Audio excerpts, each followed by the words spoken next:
how to make a spinach and ricotta lasagna.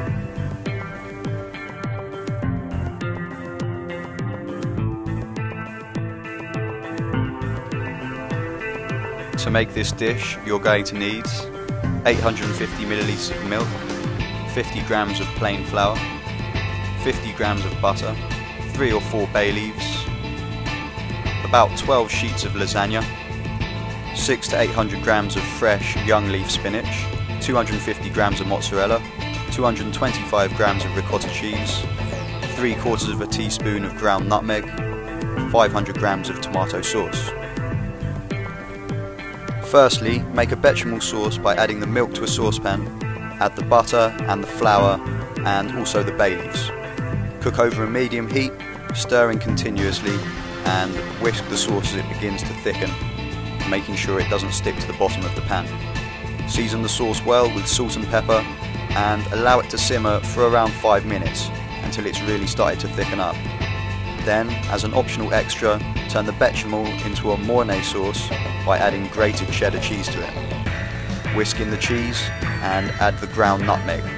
Make sure that you continually mix, then remove from the heat. Next, prepare the spinach by removing the stalks and washing it thoroughly. Melt some butter in a large pan, roughly chop the spinach and cook the spinach with the lid on for just a couple of minutes until it's reduced.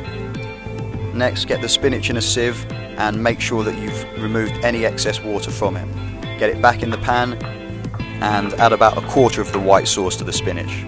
Next, chop or crumble the ricotta cheese and mix it into the spinach well. When this is done, finely slice or grate the mozzarella, ready for the top layer of the lasagna later. Now begin to assemble the lasagna.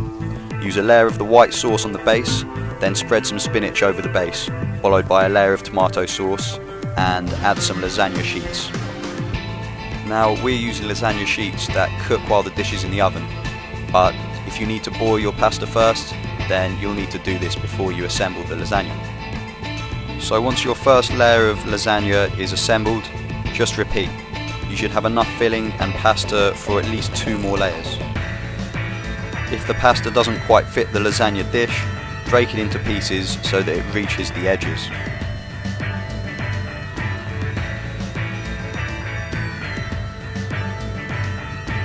So finish the lasagna with a layer of pasta, white sauce, and finally add the mozzarella so that it covers the top of the lasagna. Cover the dish with tin foil and place in a preheated oven for 30 minutes at gas mark 5. Then remove the foil and continue to bake for another 20 to 30 minutes. Let it sit for 10 minutes and then serve with a mixed salad. Enjoy this delicious vegetarian dish.